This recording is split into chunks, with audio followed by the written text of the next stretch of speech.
ಮಸ್ತಾಗಿ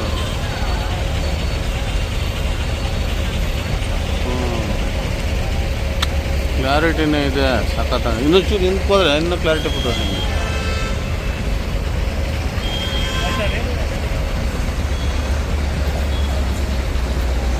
super.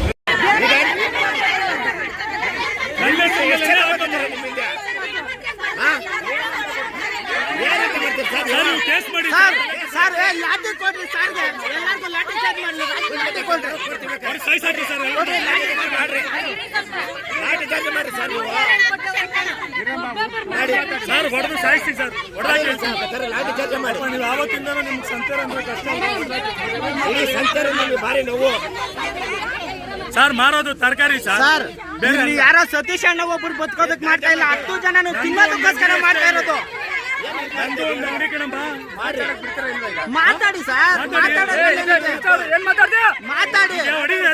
ಅದಕ್ಕೆ ಎಲ್ಲರಿಗೂ ಹೊಡೆದ್ಬಿಡಿ. ಅಂಗಡಿ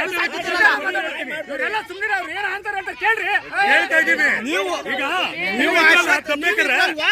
ಸರ್, ನೀವಿದ್ರಲ್ವಾ ಸರ್ ದಬ್ಬಾವಾಗ? ನೀವಿದ್ರಲ್ವಾ? ನೀವೇನ್ ಮಾಡ್ತಾ ಇದ್ರಿ ಹೇಳಿ ಕರೆಕ್ಟಾ? ತಿನ್ನೋ ಪದಾರ್ಥ ದಬ್ಬಿದು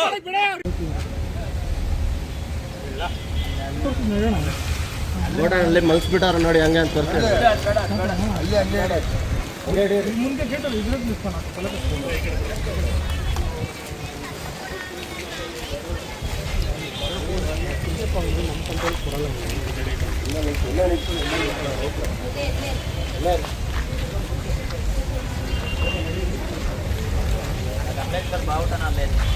ಬಾವುಟ ನೋಡಿ ಎಲ್ಲಿ ಬಿಸಾಕೋರು ಅಲ್ಲಿ ಮೇಲೆ. ದುಃಖ ಪಡೋ ಸಂಗತಿ ಏನು ಅಂದರೆ, ನಮ್ಮ KEB ಆಟೋ ಚಾಲಕರ ಸಂಘದವರು ಪೊಲೀಸರ ಹತ್ರ ಪರ್ಮಿಷನ್ ತಗೊಂಡು ಒಂದು ಸಂಘಟನೆ ಕಟ್ಟಿದ್ರು. ಡಾಕ್ಟರ್ BR ಅಂಬೇಡ್ಕರ್ ಅವರ ಆಟೋ ಚಾಲಕರ ಸಂಘ ಅಂತ ಅಧ್ಯಕ್ಷರು, ಉಪಾಧ್ಯಕ್ಷರು ಪ್ರತಿಯೊಬ್ಬರು ಇದ್ದರು. ಇವತ್ತು KEDB ಅಧಿಕಾರಿಗಳು ಮೆಹತಾ ಮೇಡಮ್ ಅವರು ಎಷ್ಟು ಅಹಂಕಾರ ಅಂದರೆ, ಅಲ್ಲಿ ಬಂದು JCB ತಗೊಂಡು ನಿಂತ್ಕೊಂಡು ಇವತ್ತು ನಮ್ಮ ಬಾಬಾ ಸಾಹೇಬ್ ಅಂಬೇಡ್ಕರ್ ಇರುವಂಥ ಒಂದು ನಾಮಫಲಕನ ಕಿತ್ತು ಯಾವುದೋ ಗೋಡನ್ನಲ್ಲಿ ಹೆಂಗಂದ್ರೆ ಬಿಸಾಕಿದ್ದಾರೆ. ಇದಕ್ಕೆ ಮುಂದಿನ ದಿನಗಳಲ್ಲಿ ನ್ಯಾಯನ ತೆರಬೇಕಾದ ದಿನಗಳು ಬಂದೇ ಬರ್ತದೆ. ನೋಡಿ, ಈ ಗೋಡನ್ನಲ್ಲಿ ತಗೊಂಡು ಬಿಸಾಕುವಂಥ ಹಣೆ ಬರ ಇರಲಿಲ್ಲ. ಇದು KEDB ಆಫೀಸ್ ಕೂಡ.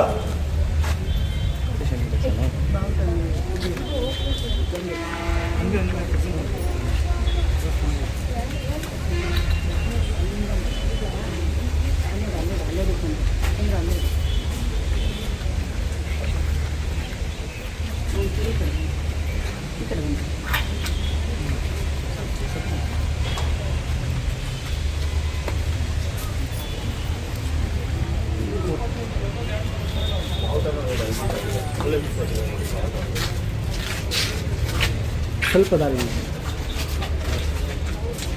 ಸಿಗಿಲ್ಲ. ಮೆಹತಾ ಮೇಡಮ್ ಅವರು ಕಿತ್ಕೊಂಡ್ಬಂದು ಡೋರ್ ಹತ್ರ ನಮ್ಮ ಸಂಘದ ಲೋಗೋ ಏನಿದೆ, ನಮ್ಮ ಅಂಬೇಡ್ಕರ್ ಸಾಹೇಬ್ರು ಇರುವಂಥ ಒಂದು ಬ್ಯಾನರ್ನ ಯಾವ ರೀತಿ ಬಿಸಾಕಿದ್ದಾರೆ ನೀವೇ ನೋಡಿ. ಇದಕ್ಕೆ ಅವರು ಉತ್ತರ ಕೊಡಬೇಕಾಗತ್ತೆ. ಅವರು ಉತ್ತರ ಕೊಡೋವರೆಗೂ ಹೋರಾಟ ನಿಲ್ಲಲ್ಲ. ನಾಳೆಯಿಂದನೇ ಕರ್ನಾಟಕ ರಾಜ್ಯಾದ್ಯಂತ ಹೋರಾಟ ಮಾಡೋದಕ್ಕೆ ನಮ್ಮೆಲ್ಲ JBM ಸಂಘಟನೆಗಳು ಬಂದೇ ಬರ್ತಾರೆ. ಈ ಥರ ಅವರು ನಮಗೆ ಗೌರವ ಕೊಡೋದು ಬೇಡ, ಸಂವಿಧಾನಕ್ಕೆ ಗೌರವ ಕೊಡಲಿ. ಅವರು ಈ ಹುದ್ದೆನ ಅಲಂಕರಿಸಿರೋದು ಸಂವಿಧಾನದಿಂದನೇ. ಅವ್ರ ಫೋಟೋನ ಎಲ್ಲೇ ನೋಡಿದ್ರು ಕೈ